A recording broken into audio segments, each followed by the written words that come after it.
জুলাই অভ্যুত্থানের পর থেকে বাংলাদেশের বিভিন্ন ইস্যু নিয়ে আক্রমণাত্মক মন্তব্য করে আসছেন ভারতীয় নেতারা। মানবতাবিরোধী অপরাধে শেখ হাসিনার মৃত্যুদণ্ডের রায় নিয়ে প্রতিক্রিয়া জানাতেও দেরি করেননি তাঁরা। সেই সঙ্গে সাবেক প্রধানমন্ত্রীর মৃত্যুদণ্ডের রায় নিয়ে ভারতীয় নেতারা আতঙ্কিত হওয়ার পাশাপাশি বিস্ফোরক মন্তব্যও করেছেন। বিস্তারিত জানাচ্ছেন শেখ ফরিদ। জুলাই অভ্যুত্থানে মানবতা বিরোধী অপরাধের মামলায় গত 17 নভেম্বর সাবেক প্রধানমন্ত্রী শেখ হাসিনাকে মৃত্যুদণ্ডের আদেশ দিয়েছেন আন্তর্জাতিক অপরাধ ট্রাইব্যুনাল। মৃত্যুদণ্ডের রায় ঘোষণার পরই এই নিয়ে মুখ খুলেছেন ভারতের সিনিয়র কংগ্রেস নেতা শশী থারুর এবং ভারতের পশ্চিমবঙ্গের বিরোধী দলনেতা ও বিজেপি প্রধান শুভেন্দু অধিকারী। শেখ হাসিনার মৃত্যুদণ্ডের রায়ে বিশেষভাবে আতঙ্কিত হয়েছেন ভারতের প্রধান বিরোধী দল কংগ্রেসের জ্যেষ্ঠ নেতা শশী থারুর। তিনি জানিয়েছেন, এই রায় খুবই উদ্বেগজনক, তাকে এই রায় বিশেষভাবে আতঙ্কিত করেছে। ভারতীয় গণমাধ্যমকে শশী থারুর জানান, দেশে বা বিদেশে মৃত্যুদণ্ডের পক্ষপাতী নন তিনি, তাই এই রায় তাকে বিশেষভাবে বিচলিত করেছে। তাছাড়া অনুপস্থিতিতে বিচার, যেখানে অভিযুক্তের নিজের পক্ষে সাফাই দেওয়ার সুযোগ নেই, এই ধরনের রায়কে ইতিবাচক বলা কঠিন। অন্য দেশের বিচার ব্যবস্থা নিয়ে মন্তব্য করা ঠিক নয়, তবে এটাকে খুব ইতিবাচক কিছু বলা যায় না, এটি অত্যন্ত উদ্বেগজনক। এদিকে শেখ হাসিনার মৃত্যুদণ্ডের সাজা নিয়ে দৃষ্টতাপূর্ণ ও বিতর্কিত মন্তব্য করেছেন পশ্চিমবঙ্গের বিজেপি প্রধান শুভেন্দু অধিকারী। তার দাবি, এ রায়ের পেছনে পাকিস্তানের প্রভাব রয়েছে।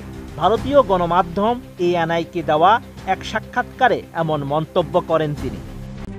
RICL TMX, যুগের পর যুগ স্থাপনা থাকে মজবুত। শুভেন্দু অধিকারী আরো জানান, শেখ হাসিনা বাংলাদেশি হলেও বাঙালি সংস্কৃতির সঙ্গে যুক্ত এবং তিনি একজন প্রগতিশীল মুসলমান, কখনই চরমপন্থার সঙ্গে সম্পৃক্ত ছিলেন না, আর মৃত্যুদণ্ডের এই রায় কার্যকর হবে না। ये पाकिस्तान का इशारा से किया, ये इम्प्लीमेंट नहीं होगा, मान के चलिए। ये आज नहीं, बहुत दिन से शेख हसीना वाज दूसरा कंट्री का हो सकता है, लेकिन बंगाली कल्चर का साथ जुड़ा हुआ है, प्रोग्रेसिव बंगाली है। वो हो सकता है मुस्लिम, वो अपने धर्म पालन करता है, हम हिंदू, ठीक है, लेकिन वो प्रोग्रेसिव है। ये जो एक्सट्रीमिस्ट पोस्ट है, जो फंडामेंटल पोस्ट है, हिजबुल, आपका जो अंसारुल बांग्ला, ISIS, जो एक्सट्रीमिस्ट, वो एक्सट्रीमिस्ट पोस्ट का साथ हसीना वाजिद नहीं है। आप बंगाल जो 71 में पाकिस्तान का सपोर्ट किया था, राजाकार जमात, उनका हाथ में बांग्लादेश है, इसलिए ये कर रहा है। इनका भी जो फाइनली ये लोग को जैसे जमात को भुगतना पड़ा ना, निजामी से लेकर सबको फांसी तक जाना पड़ा, ये लोग को भी हालत फ्यूचर में ऐसा ही होगा। বিবিসি জানিয়েছে, শেখ হাসিনার মৃত্যুদণ্ড ভারতের জন্য জটিল পরিস্থিতি সৃষ্টি করেছে। বাংলাদেশ যদি তাকে ফেরত চায়, তবে ভারতকে প্রত্যর্পণে রাজি হওয়ার বিষয়টি বিবেচনা করতে হবে। এর আগে বাংলাদেশ 2 বার তাকে ফেরত চেয়ে প্রত্যর্পণ অনুরোধ পাঠায়, কিন্তু ভারত সাড়া দেয়নি। দেশে ক্ষমতা থাকা অবস্থায় ভারতের সঙ্গে সুসম্পর্ক গড়ে তুলেছিলেন শেখ হাসিনা।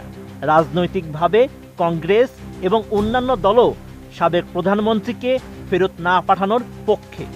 এই পরিস্থিতি ভারতের জন্য কূটনৈতিকভাবে জটিলতা তৈরি করেছে, যা দুই দেশের সম্পর্কের উপর প্রভাব ফেলতে পারে। Sheikh Farid, ATN news.